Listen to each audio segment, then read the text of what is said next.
Thank you so much for having me, Scott. It's an honor to be here. Great. Now, I can tell by your bio that you wear a lot of different hats Yeah. and you play a lot of different roles. So maybe you could tell us a little bit all these different passionate roles that you have. Yeah. I'm horrible about updating my bio. More recently, I'm a church planting missionary, which means new church starter um, here in my city, Salisbury, Maryland. And so I lead a team there, music people and different leaders to try and create this community, this loving, life-giving community. And then I also have a company that sells hot sauce now, Skull Sauce, my own hot sauce brand. I'm obsessed with Vikings. I'm obsessed with hot sauce. So I just kind of put them together. And Vikings, you said? yeah, the TV show Vikings came out. I never really cared about Vikings. And I'm not a binger. I really don't have time. I'm in school still. I'm actually working on a theological doctorate through Andersonville. And I, uh, I'm married. I have puppies. I lead a church. So it's like, I don't normally have time to like watch a show. So when it came out, I think I watched all 5 seasons that were out at the time in 3 days, 4 days. Hmm. So, and I never do that. I mean, I literally was shirking responsibilities. The show just caught my attention. And so my wife and I were looking for a way to kind of make a little bit more money. And at first it was like, hey, maybe I'll get a part-time job. Ministry is not the highest paying job in the world, but I'm passionate about it. And, when you're a poet, you might sell a lot of books, but you don't make that much per book because nobody really likes poetry that much except me. So it was kind of this thing where I was like, man, how can I make more money? How can I do something I love? For me, having freedom is really important. So we were like, hey, let's start a hot sauce company. So we found a local hot sauce factory and we, talked back and forth and we came up with this like sweet and spicy kind of sauce. And yeah, Hmm. so that's how the whole Viking hot sauce thing, Skull Sauce, happened. And yeah, so those are my two main hats nowadays. And then I also work as a chaplain for Coca-Cola Consolidated for their employees. So I'm kind of in and out of the corporate world, small business world, and then like the nonprofit sector. I just kind of bounce everywhere right now. So those are my current hats. So what do you do for your chaplain for Coca-Cola? Now that's interesting. Yeah, so Coca-Cola Consolidated. Coca-Cola is like the national trademark brand. It's kind of like McDonald's. You have McDonald's and then you have the franchises. Coca-Cola Consolidated is one of the largest bottlers and distributors. And I work for an organization called Corporate Chaplains of America. And what they do is they provide chaplains to these different companies, Coca-Cola being the one I work for. So I work for corporate chaplains, but I'm assigned to this Coca-Cola facility. A lot of it's just employee relations. How can we make an atmosphere where these employees feel comfortable, safe, and honestly, who doesn't hate their boss sometimes? They'd rather them tell the boss would rather the person tell me. Right. Walk through it, some team buildings, maybe some because work can be traumatic, maybe some trauma response to different situations in the workplace, and try and keep everybody happy. I tell people my number one job is to make people smile, so that's kind of Hmm. what I go around doing. Good for you. Now, in terms of time management and productivity, which apps and software and technology do you rely on most for your personal productivity? So I am horrible at time management. And my beautiful, beautiful wife, she's a math teacher, assistant professor at a college, way smarter than me. And she has finally convinced me to use Google Calendar. And really, really simple, not the nicest, program that you can use. But for me, Google Calendar is perfect because everything links to it. So, my email sent me an email saying, hey, you have an upcoming interview with Scott today. And my phone texted me and everything buzzes until I pay attention to it. So Google Calendar, and then this is going to sound super, super old fashioned, but I journal every day. And I don't just write how I feel about the day, but I write my goals for the next day. So when I'm like resting, I pull up my Google Calendar. I'll say, oh, okay, this is my, today I have this, and this meeting. I journal out my goal for that. So like today, my goal at the end of this interview was to have a really fun time with Scott talking about productivity and leadership. And that Hmm. kind of helps me remember. But yeah, time management is something that for me, like everybody has that one thing that they should be good at because of like their career, their like area of influence, and they're just not. Like LeBron James is an amazing basketball player, but he really isn't the greatest at teamwork sometimes. I'm really, really, really great at some things, and then one thing I struggle with is time management. So it sounds super corny, but Google Calendars. Now, journal writing is something I really take seriously, and that's a big part of my time management process, with keeping that creativity flowing. And so now do you keep, is that a written book, like a physical book that you write in or a computer? Yeah, a little bit of both. So structure, thoughts, processes, dreams typically go in my phone. I'll be sitting, at a restaurant with my wife, and I'll say, "Oh man, in the process of starting this church, one of the things I'd really love to do is have 7 podcasts a week for niche audiences where we can extend our reach," which is not normal for a church. That's a business idea, but when you come from business and church and put them together, it's kind of how my brain works. So that'll go on my phone. I'll be like, "Man, I want to have 7 podcasts. One that's aimed towards the superhero geeks, one that's aimed towards the history buffs," and like that'll go there. And I have this note that probably has thousands and thousands of words on it that I just keep adding to every day. But then for feelings, I had a history with some mental illness when I was a teenager, some, suicide attempts, things like that. And, they kind of instilled in me then nothing's better than using that ink to get out what you're feeling. So both business and structure and dreams go in the phone because that's what I have. But when I'm journaling, a lot of times, feelings are processing through things. I've really benefited from a friend who's a life coach, giving me some different activities or things to go through. Because sometimes, specifically in ministry, I'll hear something. People wonder why therapists and pastors have such a high rate of suicide.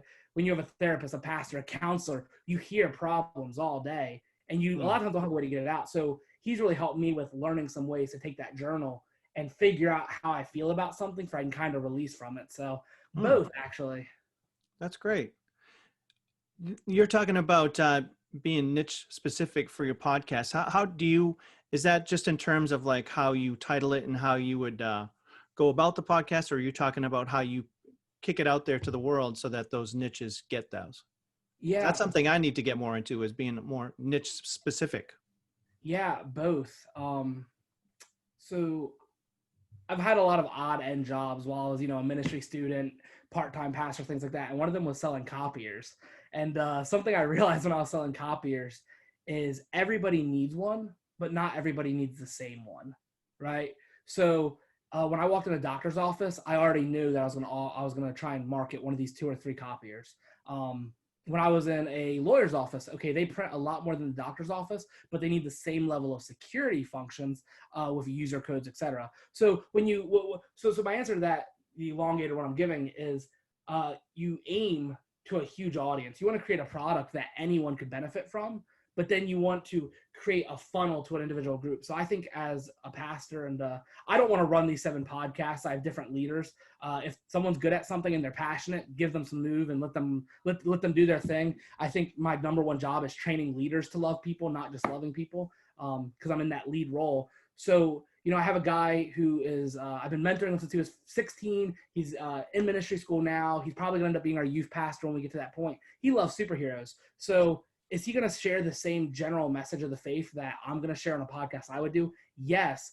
So the big thing's the same. He's still selling the copier, but he's going to gear it towards people who love Marvel, people who love DC. He's going to talk about superheroes in relation to faith stories. And so it's both. You have a huge product that's available to anybody. Everybody needs a copier, but you want to make it available and geared towards individual people. So the marketing, and the branding. I think branding's a story. So everybody, I think, needs hope, and that's the idea. But how can we get the hope into the hands of somebody who's not going to go read a podcast that says like the daily message from Canvas Church? How can we market it where someone who loves superheroes will say, "Hey, I'm gonna listen to this thing." So I love that. And I did check out Canvas Church, the Facebook page. I love the logo too. Where did you get the logo done? So I wasn't a chaplain for Coke yet when we did that. Man, the process of starting a community is long if it's done right. And so it's been about 2 years now. We have our first official, hey, we're here Sunday, is right before Easter this year, barring pandemic, kind of seeing how COVID plays out. But I remember sitting in a room with a really, really good friend of mine, and we served together at the church I was at previously, and he's an amazing graphic designer. I love art and graphic design. He's better. And I think sometimes the best way to brainstorm creatively is to just put something on paper and then tweak it. Sometimes it's better to just do something and then tweak than just sit at a while. Like you sit when you write, when you draw. I love poetry. I also love graphic design. It's so easy to sit in front of a white screen and hate yourself because for 30 minutes you're just like, what am I putting on this thing? So I was like, dude, just put a giant red circle on it. And he was like, what? I was like, I don't know. We're just starting with red. We want our colors to be red, white, and black. Very modern, very kind of artsy. So he was like, cool, red circle. So we had a white screen with a red circle. I was like, man, creative laws. What draws attention? Ooh, put a black circle around the red. And he was like, okay, let's do it. So we had the red with the black outline. And I was like, man, what does this look like? Bro, we want to have a community that has classic, so some classic elements. Like, we're a modern church, but we sing one hymn every service, which just kind of like rooted in the past, but also progressively seeking to share the message in new ways. I was like, what if we had something that was vintage, but also new? And he was like, I like this. So we were literally staring at this red circle with a black around it. And we looked down, like I said, before I was working at Coke. And I was like, I really like Coca-Cola's calligraphy, which is trademarked. So we didn't use their exact, but there's similar enough elements. So we were like, cool. So we threw it on there, and we knew the church was going to be called Canvas. And it was, so we had a red dot, the black circle, and the writing was originally in black, but it was just very stale, very unattractive. It was like, oh, okay, that's nice. And I was like, make it white. And then it just came to life. So when we first started, going to my parent church, who's like supporting us, and going to our denomination, I was like, hey, we're like the Coca-Cola church, guys. And then I actually got a chaplaincy position at Coca-Cola, and everybody thinks it's the funniest thing ever. So, should we give a plug to your friend who helped design it? Is he a graphic designer, or? It's crazy. He doesn't really design anything anymore. But Mike Marine, he doesn't have a business. Just he's honestly probably the greatest, untrained, still the greatest graphic. Never went to a graphic design school or anything, but he makes things that are just like out of this world. And he's kind of like the guy who sits at the pond and throws rocks until he hits something. I remember watching him learn how to do something new. He's just like, he just drags, button. And then he's like, I like that. I'm going to do that again later. So, Mike's amazing. He does a lot for a lot of the local churches with like creating videos and graphics. So, yeah. Now, you sound like a really creative guy with poetry and everything that you're doing in the visual arts. What is your creative process? How do you cultivate new ideas? How do you incubate them? How do you bring them to fruition? Do you have a system for that, or like a process? Yeah. And it's actually funny that you asked that. So my process for sermon writing, because I do a lot of preaching, not just in our church, but college ministries, youth ministries. When you're young and tattooed in the church crowd, people are like, you're different. We like you. Or they hate you, one or the other, and I get both. But, so sermon writing, creating a brand or a story, and then poetry, I have the same process for all of it, and it really starts at the problem. And not to sound like the crying artist here, but I started writing poetry when I was in a mental institution when I was 15. For me, it was just an outlet. It was a release. Suicidal ideations, childhood sexual trauma, just I had so much messiness and I couldn't get it out, so I just started writing it. And I'm sure people would balk at this, but I love, and I still love, I loved Eminem growing up. Says horrible things, not the best influence on a child, obviously, but I loved lyricism. I loved metaphor. I loved alliteration. I loved Edgar Allan Poe. Tupac I thought was amazing. Before I was a believer, I thought he was God. Now I'm a believer. I still think he's a legend. So it's kind of like this lyrical expression of pain, of hope, drew me in. And I was in a mental institution. I used to write poems.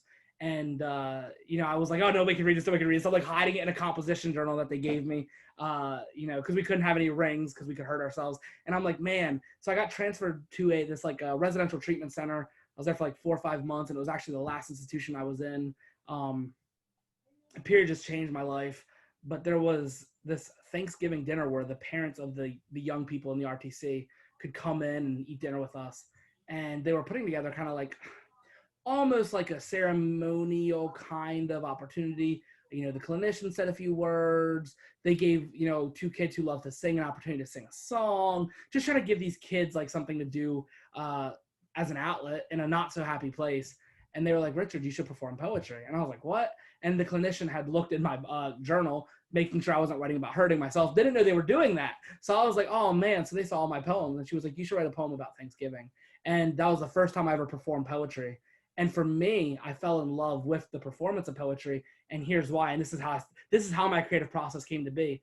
when I perform poetry, or when I preach a sermon, or when I put out a brand or story, I have this opportunity to answer a question or respond to a problem. So I started writing poetry because I was depressed. So as a younger, more mature artist, as a younger, more mature poet and creator, it was like, man, I'm gonna write these poems to get my feelings out. But then it became, what if I can get my feelings out, but I can connect to other people who feel the same way? And what if I not only connect to these people, what if I can actually give them some hope?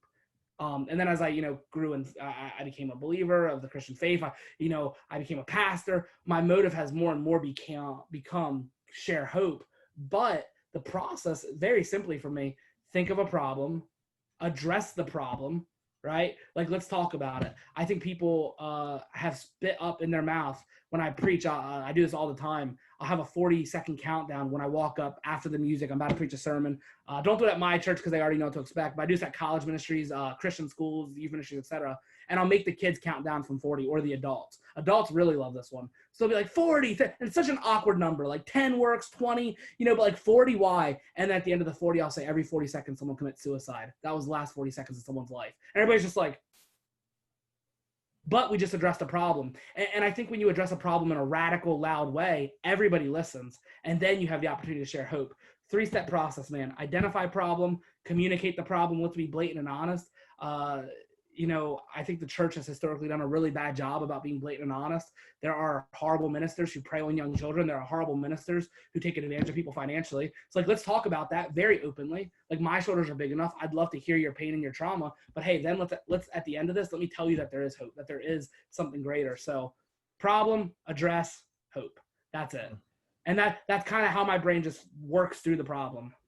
Okay. And as you know, I'll cut some of this, like I'll cut what we're saying right now, but we're coming to the end of the podcast, but if you can blast this out on your social media too, I think it'll come out Monday. Yeah. So if you want to share it so that it can really get to as many people as possible. I will share it to everybody I can, man. Perfect. Okay. Well, Richard, I've got one more question, and that is, what's one powerful action step that our listeners can take to help them live a joyful, productive, and fulfilling life? Yeah. This is completely contrary to what a lot of, our popular culture says, but put people first. I really do believe that when you put people first, not at the sake of your own health. So don't enable someone to use you. But, I found, for me, with history of mental health, pain, trauma, the number one thing that has changed my life is recognizing that every human being has inherent worth, and I'm going to love them. And, different faiths call it different things, karma, the golden rule, whatever. But I really do believe that when you love people well, you might be betrayed some, but you're going to be loved back. So I think loving people is the best step. And what does that look like practically? Buy somebody coffee, chat with them. And for the young entrepreneur, have some entrepreneurial background myself. I think the number one barrier to success is networking. Why are you not succeeding in your business? Because you're not networking, because you're selling something to people you don't know. What makes Instagram influencers famous? They either do something crazy, but more likely they build a community that they relate to. So I think relating to people and loving people, I think it can change your life. You'll be happier. If you want to make money, you'll probably make more money. And if you want to be an influencer, you'll have more influence. So love people and network. Great message. Well, I like what you're doing, man. Yeah. No, man, it was an honor to have this time with you. So it'll come out Monday on Apple Podcasts, and I can just share it from there. Okay, yeah.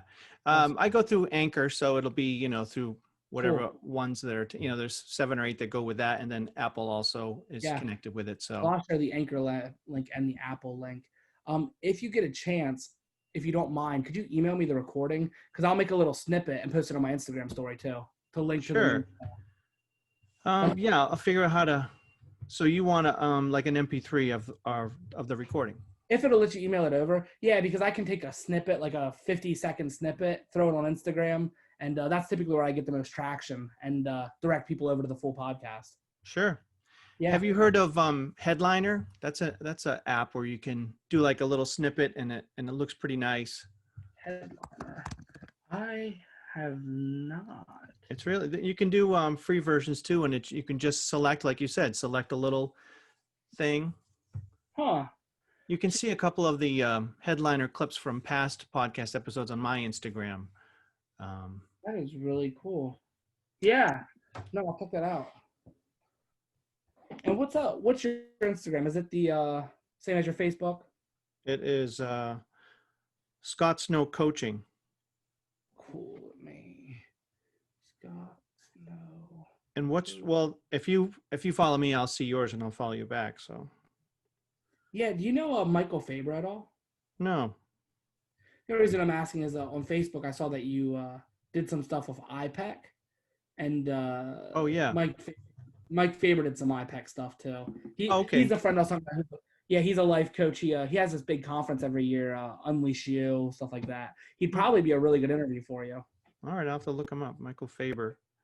Yeah, he actually just had a Trent Shelton at his conference this year. So he had Trent Shelton, Charlie Rocket, something like that, a former Eagles player, but he does a lot with mental health, life coaching, that kind of realm. Really awesome guy. Okay, how do you manage all the different social medias? It seems like it can get daunting with keeping up with everything, and you say you stick with Instagram. So I have an assistant is the secret. I have a part-time paid assistant at the church. The kid I was talking about who wants to start the superhero podcast from the church's account. He is a ministry student. I'm mentoring since he was 15. And when we started forming this church, he kind of aged out of the church while I was his youth pastor. And he was just like, hey, I really want to pursue ministry. This is a really old church. So if you don't already have a degree, there's no opportunity to really serve or learn. So I was like, hey, not trying to steal you, but let's talk to Pastor Scott, see what he says. Come with me if you want. So he came with me, and he went from intern to paid ministry aide, which basically means he supports me. So I don't have to go and manage all my social medias. I make the post, but he's the one who goes in and responds to comments or responds to questions. And he has a social media planner, and he'll actually be like, hey, Richard, you're supposed to do a quote today. So honestly, it's a paid assistant. Okay. I don't know how other people manage it, but that's how I do it. I know. And I'm not. It gets to be so much because you're doing all this social media stuff, and then you're like, I haven't even tried to get any customers. Yeah, dude, that's crazy. So I have the church's, mine we really use as an extension of the church. Most of the links will go back to the church's website. Skull Sauce, which is my company, my wife's company. And so you're talking about 6, 7, 8 social medias between Facebook, Twitter, and Instagram. I can't do it. So I just, yeah. I'm gonna have to try that sauce. Is that a website too? So we actually just took our website domain down because someone reached out to me and said that they trademarked the website something, but Weebly still sold me the website, sold me the domain. Yeah. Apparently the domain has already been bought, and it wasn't it was a glitch. It was bought the same day Weebly sold it to me. So we have to buy a new domain, but it'll be up in a couple of days. If you shoot me your address, I'll send you a bottle. Oh, okay. You mean richardkpope.com? No, Skull Sauce. Okay, because I went to that one too, and that one didn't show. Yeah, so those two are connected. So I think when the Skull Sauce got messed up, I think I have to go in and reset Richard K. Pope, which that one I know I own the domain too. But that's been the last week of my life arguing with Weebly. What do you mean I don't own my domain name? I bought it for like $60, but yeah, I'm fixing it. Yeah, the church luckily is on its own, so it's not. And I'm gonna have to check out that Viking show too, because I loved Game of Thrones. Yeah. Did you get into Game of Thrones? My problem is, like I said, I don't really watch a lot of TV. The only reason I even started watching Vikings is my dad was watching episode 1, and my dad has cancer, so I spent a lot of time with him. If I'm not, thank you. But no, if I'm not doing something for the church, which I'm always on call. If I'm not at Coca-Cola, which I'm always on call. I have some roles in the city of Salisbury on a couple committees, like youth committees and stuff like that for our city. And if I'm not doing anything with that, I try to be with my dad right now, just because he's at the point where they're like, it's not really how to treat it, it's how to preserve and maintain an enjoyable life. So I was over there watching it with him like 4 months ago when this all started, and he was like, this is a really good show. And I was like, yeah, Dad. I'm just sitting there like scrolling around on my phone, made his lunch for him while my mom was out doing whatever she was doing. And it was like, huh. And I looked up, and it was just the characters creative here. The characters were so intense, but I think sometimes writers of shows make every single character is a stereotypical, you know what I mean? Like, and then everybody else is a bandwagoner. Like everybody in the show is on the bandwagon. Like,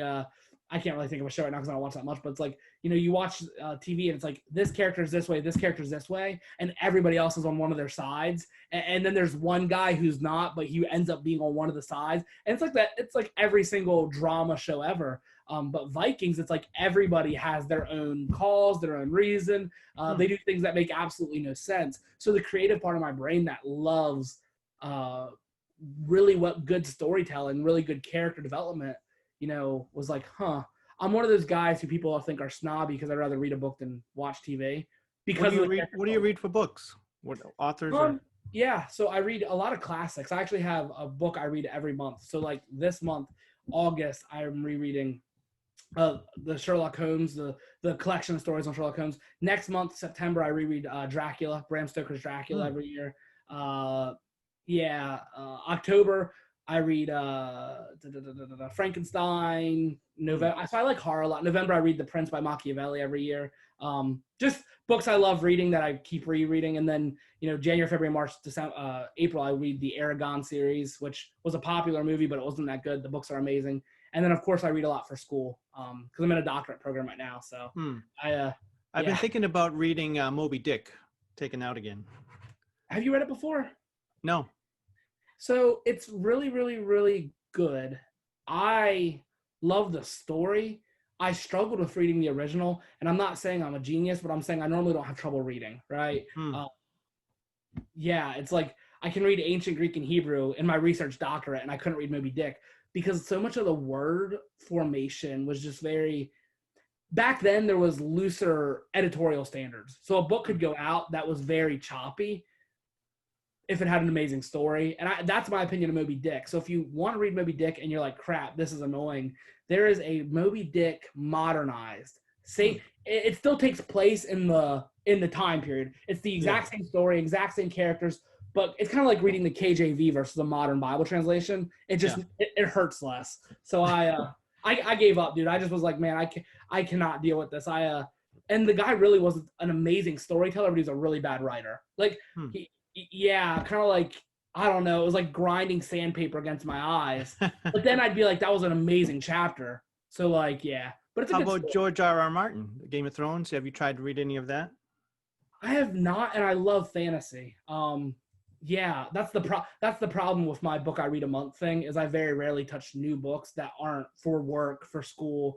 Well, you were talking about how the characters have a wide range of, you know, and they're not just good or evil, you know, like in the Game of Thrones, they seem to do a nice job with, you know, people that are villains. Really, there's a reason why they do things, and they're doing it for, you know, possibly very good reasons, but they're doing awful things, so it gets more complex. George R.R. Martin, aren't there like 12, 13 Game of Thrones books?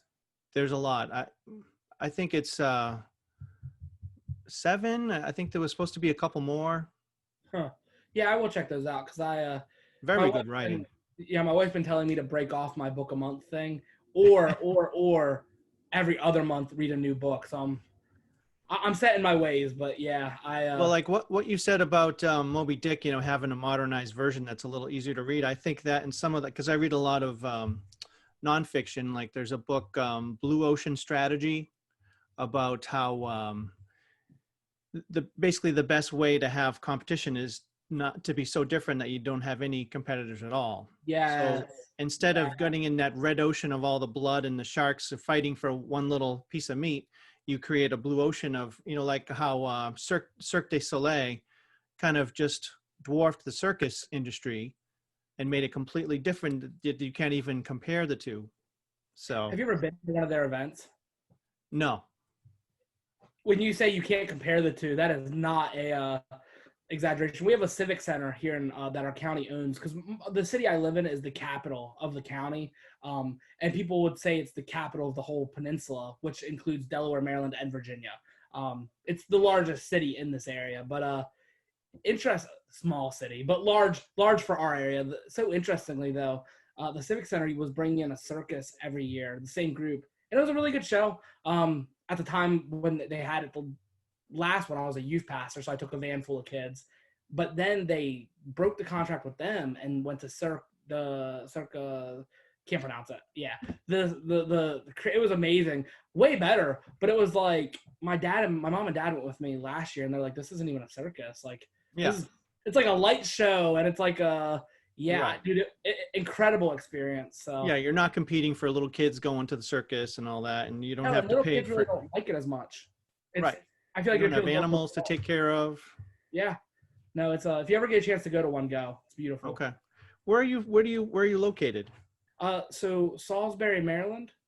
Oh, If you okay. if you look at Maryland, here's Baltimore, DC metro kind of area, and then there's Delaware, and there's a boot that goes around and under Delaware. It's called the Eastern Shore of Maryland. I live in the middle of the boot. People from Baltimore call us the butt crack of Maryland. I call us the boot because I don't want to say I live in Maryland's butt crack, but Yeah. where 75% of the world's blue crabs come from now. Yeah.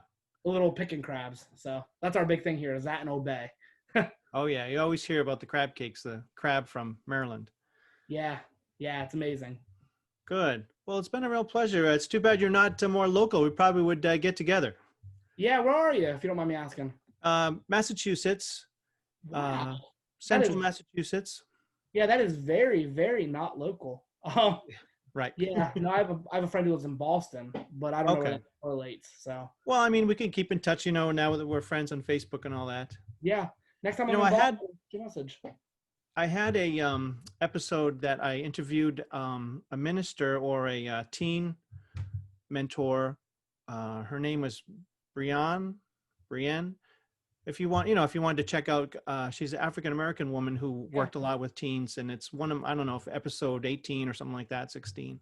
no, that's So if awesome. you were interested to hear her, yeah, Yeah, no, I'd love to. And actually, a podcast on time management would do me well and leadership. So I'll yeah, definitely I'm going to be listening to your podcast. good, And when yeah. Go ahead. go ahead. I forgot what I was going to say.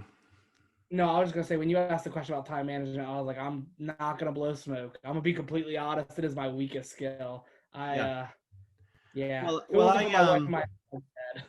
I contacted you because the little blurb you put was all the different roles you play, and I love that. So that was like an immediate, like, all right, because I Yeah. got No. 45 people that wrote to me Wow. to be a guest. I forget are you part of that podcast thing? Do you pay to be part of the podcast thing? So I don't pay because I just kind of. Yeah, you don't have to pay to be able to respond to the post. It's just if you don't pay, you're like put at the bottom. And if you Oh, do pay, you're called an expert. And like the way I got emailed you on that same email, there was a list of like good guests. They're also on there. yeah. I'm not on that list because I don't pay. Okay. So every month I get one and I look through and I'll be like, and I probably apply to one a month.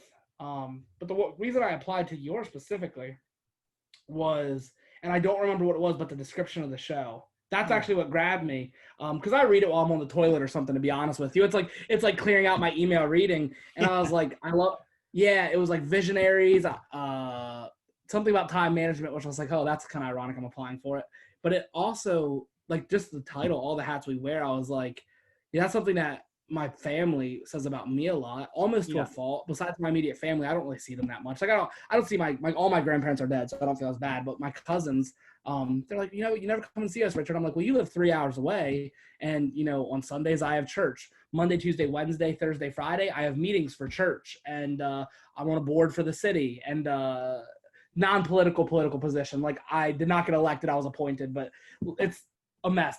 Never be on a board for your city. It is so time consuming and it's all dogmatic and bureaucracy. Every day I'm just like, why did I do this again? And I love our mayor. I drink beer for our mayor all the time, but I was like, dude, I'm never doing this again for you. When my term's up, I'm done. But I have all these things, and then I have the hot sauce company. So when I'm not doing those things on Saturdays pre-COVID, I go to like local craft fairs and like beer festivals and biker festivals, and I'm selling hot sauce. So they're like, you never have time for us. And I'm like, yeah. So all the hats we wear, I was just like, man, and I think that's such a true statement for specifically the young creative. I don't have kids. I just have a wife. I have school. I have, ministry, which just ties into the church in a lot of ways, and the church and all these things. And I'm like, man, so many young people who are driven. It's not like 1930 when you were typically really good at one thing and loved one thing, because our world is so connected. It's like, oh, I love podcasting. We're going to start a podcast church. Oh, wow. I also love hot sauce. I'm going to start a hot sauce company, because you can go online and file an LLC in 20 minutes. Like, Yeah. so it's so easy to do so much that I think sometimes young people like me who are driven, we're just like, hey, I'm going to do all these things. And then it's just like, I wear a lot of hats. And my parents and my family always says, Richard, you wear too many hats. Throw some in the trash can. So when I saw when I saw the post, I was like, I'm doing this. I'm applying. That's cool. Well, Yeah. I read somewhere that, like in the 50s, a person would have an average of 7 different places that they would work. But now it's like 7 different careers, completely different, so it's Yeah. true. Things happen fast now. I think I'm at 15 jobs in my life. Now, a lot of times I have 2 at one time. Like, I was a youth pastor and a banker. So, like, stuff like that. But yeah, no, it's, I hear you, man. Do you know who Simon Sinek is? Yes. Have you read any of his work? Yeah, the why. Okay, wonderful book. My favorite is Leaders Eat Last. I took our church leadership team through it. So I have a worship director, a congregational care pastor, my assistant, and then a development director who focuses on like fundraising, developing discipleship, developing new ministries. She's the person who makes stuff happen around here. And I took them through it because we read a book every 2 months. And I took them through it. And there's a section in that book where he says, if you want to create a brand, a company, anything, you're always fighting for shelf space. And he even compared it, which he doesn't do often, which I understand. The world doesn't revolve around the church. But he talked about, even for a second, how, one of the problems with one of the reasons church is on the decline is because church is fighting for shelf space and they don't make themselves seem valuable. And his point with all this was like, one, that was like, wow, we are a group of church leaders, so we should read it. We should really listen to this point. But like, we're fighting for shelf space in people's minds. With my hot sauce, I know that when someone goes to the store, they're only going to buy 2 or 3 sauces if they're specifically going for sauce. How can I make my sauce the sauce they buy? For a young entrepreneur, they're like, hey, I only have so much time in the day. How can I get on that young entrepreneur schedule? You know what I mean? So like, I don't know, but Simon Sinek, I love his books on the why. He has 2. There's another one now, I think, Finding Your Why, and then there's the other one. But Leaders Eat Last. Man, I think I think you'd love that book. It's just so it's so pivotal. And he mentions like if you like history, he mentions Patton and Eisenhower, and he mentions a lot of like old war leaders, and really, really wonderful book. Yeah, he's amazing because he really backs it up with the research and he knows. Yeah.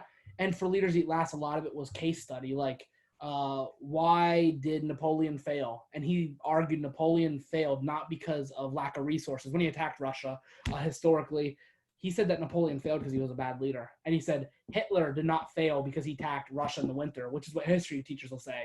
You learn from history, you're doomed to repeat it. They both attacked Russia in the winter and failed. He said the reason they both failed is because they were horrible leaders. Their men were not determined to fight for them because they did not love their men. And because they did not love their men or serve their men, when it got cold and hard, what did their men do? Screw this, I quit. So it was really wonderful. Just his idea in that book is, if you are the leader, you eat last. And if that might mean you get the least sleep, that might mean you get the least energy. It was very, very, very powerful. So you would think I get commissions for selling that book. It's like one of my favorite books now. So. All right. I'll read that. I've got it. I just haven't read it yet. Awesome. Yeah. Well, it's been awesome talking with you, Scott. Yeah, you too, Richard. Thanks a lot.